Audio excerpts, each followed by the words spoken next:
Amado e bondoso Pai, em Tuas mãos repousa a nossa vida e o nosso coração. Guarda-nos sob o manto das Tuas asas e permita, ó Deus, que possamos escutar a doce palavra do Teu ensino.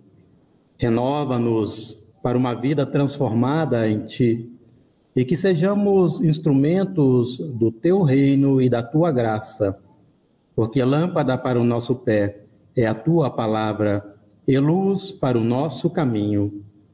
Amém.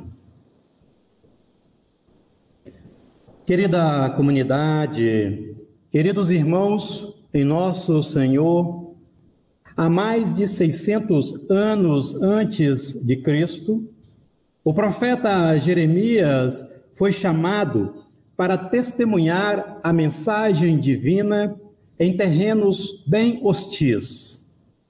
Ele se destaca entre os profetas hebreus por causa da dimensão em que ele revelou os seus sentimentos mais profundos diante de Deus. O seu coração tribulado e em seu coração dorido, ele se queixa a Deus que fora escolhido contra a sua própria vontade para ser arauto do Senhor para a sua geração. Jeremias proclamou a palavra divina numa época de grande afastamento político-religioso de Deus. Ele viveu tempos áureos com o reinado de Josias na parte sul de Israel, mas também viveu para ver o colapso do poder do Império Assírio e a expansão do Império Babilônico e as suas deportações e mortes. Profeta de tragédias, Jeremias teve em torno de si muitos inimigos. Ele foi perseguido, preso, hostilizado, vindo até a escapar da morte. A Bíblia relata, num certo momento, que Passur, chefe da guarda do templo, chegou a prender Jeremias, surrou ele e o colocou uma noite toda preso em um tronco. Para a classe sacerdotal, Jeremias ficou proibido de entrar no templo. Para o rei, ele era persona não grata, porque questionara o seu governo, dizendo que ele andava em desacordo com a vontade divina. Jeremias foi jogado ao ridículo pelas pessoas, sofreu chacotas e injúrias por conta da sua insólita mensagem.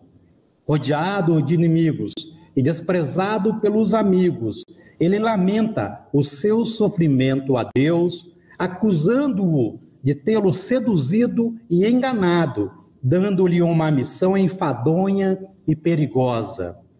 Sobre os ombros de Deus, o profeta coloca que ele foi ingênuo e foi encantado pelas palavras divinas para uma empreitada que, ao seu ver, era muito infrutífera.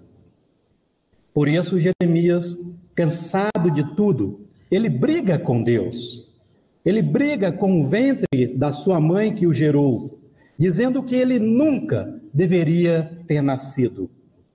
Em nosso texto, um âmago de sentimentos afloram de Jeremias. Conflitos emocionais, dor pela vocação, sentimento de culpa, revolta e também uma espiritualidade comprometida se misturam num caldeirão de queixas, onde a grande causa dos seus sofrimentos é colocada em Deus. Para o profeta, Deus se tornou para ele um imã de adversidades. O sentimento que o profeta tem de Deus é de que Deus o havia jogado num lago de fogo, deixando-o abandonado. Jeremias sente-se lançado à beira do abismo e, no fosso da sua dor, ele grita por Deus e contra Deus. Amados, talvez não tenhamos a coragem e nem a ousadia de escancarar que certas vezes entramos em rota de colisão com o nosso Deus. Mas não podemos negar que sentimentos semelhantes ao de Jeremias minam os nossos pensamentos, nos levando a uma grande batalha interior contra a vontade divina.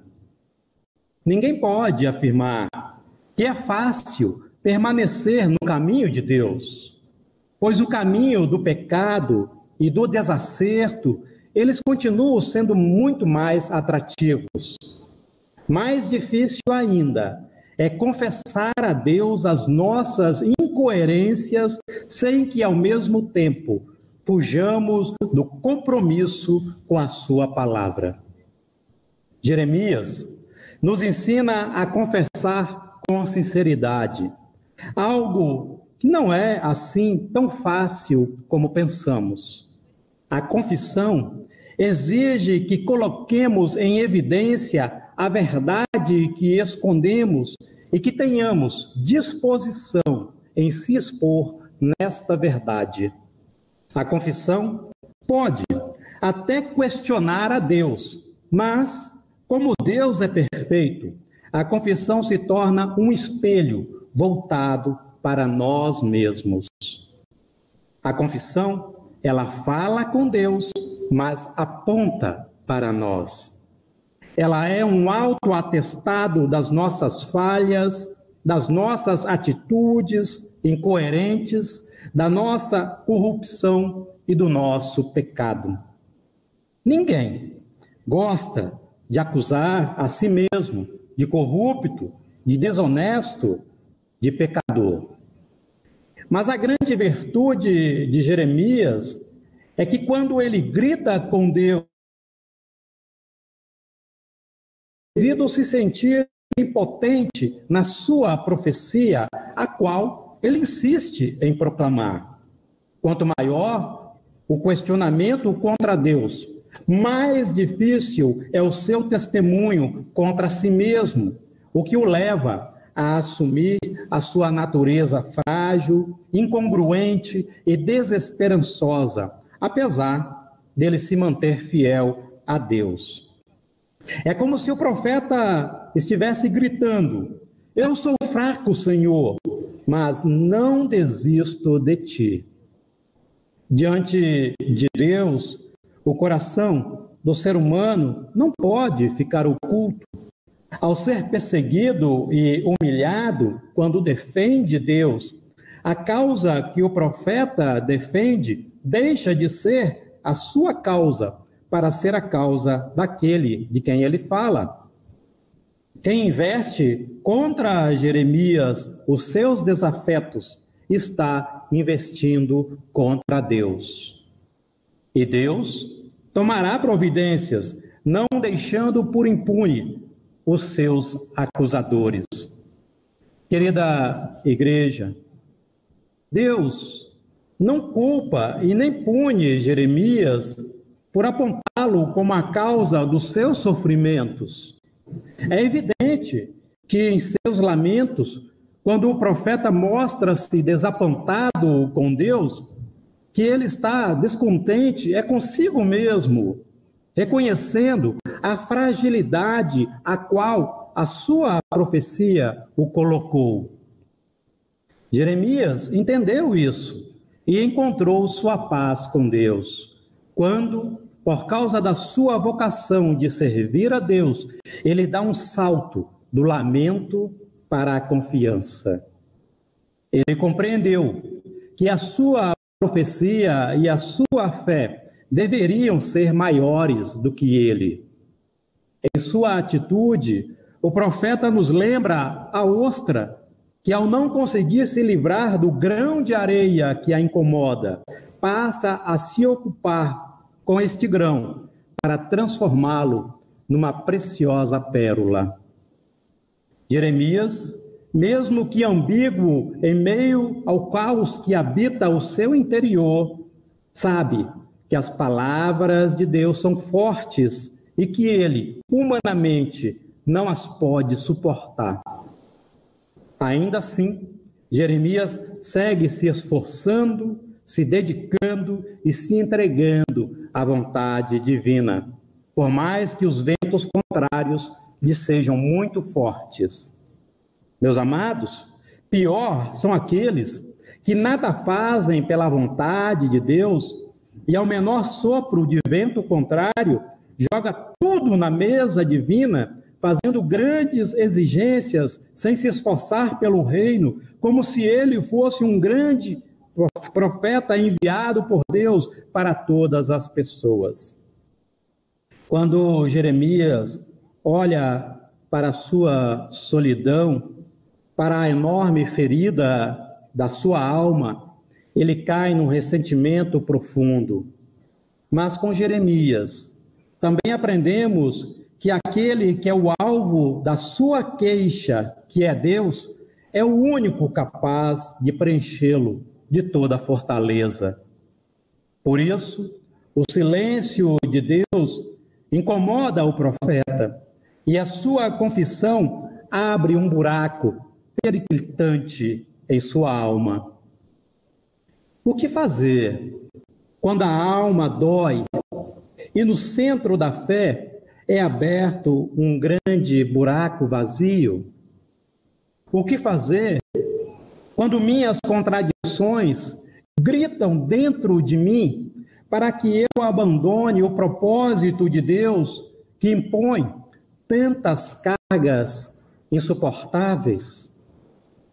Eu quero trazer para vocês uma imagem do Lago Genebra. Lá há uma escultura que adorna as margens deste lago, conhecida como Melancolia. Feita em bronze pelo artista romeno Albert Georgi, datada de 2012, ela figura uma pessoa solitária, de cabeça baixa, sentada num banco da praça com um enorme buraco no lugar do seu corpo. Ela olha para aquele imenso vazio dentro de si, absorta e mergulhada em seu próprio sofrimento e dor, assim como Jeremias. Amados, este é o maior retrato da vida humana, quando no fosso das suas dores ele encontra um buraco em sua alma pequena. Se você está tomado por este enorme buraco de dor, não tome como ruim, não tome como um pesadelo. Em suas brigas com Deus, do qual ele não conseguiu mais fugir, Jeremias descobriu que o vazio que ocupava a sua alma era o vazio que ele sentia da falta que Deus lhe fazia. Quem sabe, ao olhar para esse fosso de suas dores, você esteja diante de uma grande oportunidade de preencher esse vazio com e de Deus, ao invés de preenchê-lo de si mesmo. O buraco que sentimos na alma, na fé, na espiritualidade, nessa perspectiva, nada mais do que é o nosso distanciamento daquele que se torna a única e verdadeira resposta capaz de nos preencher e revelar quem de fato nós somos quando nos colocamos e nos confiamos nas mãos do Criador. Então, meu querido, deixe Deus te seduzir como seduziu o profeta. E se você, no seguimento a Deus, brigar com Ele e sentir que Deus te lançou as provas, ver também este grande vazio, mas um vazio que sempre houve em você, talvez neste grande vazio você tenha a grande oportunidade de encontrar e reconhecer a falta que Deus lhe faz para poder assim encontrar a paz. Que a graça e o amor de Deus preencham este buraco da alma e nas suas angústias possam te plenificar de fé em Cristo nosso Senhor. Amém.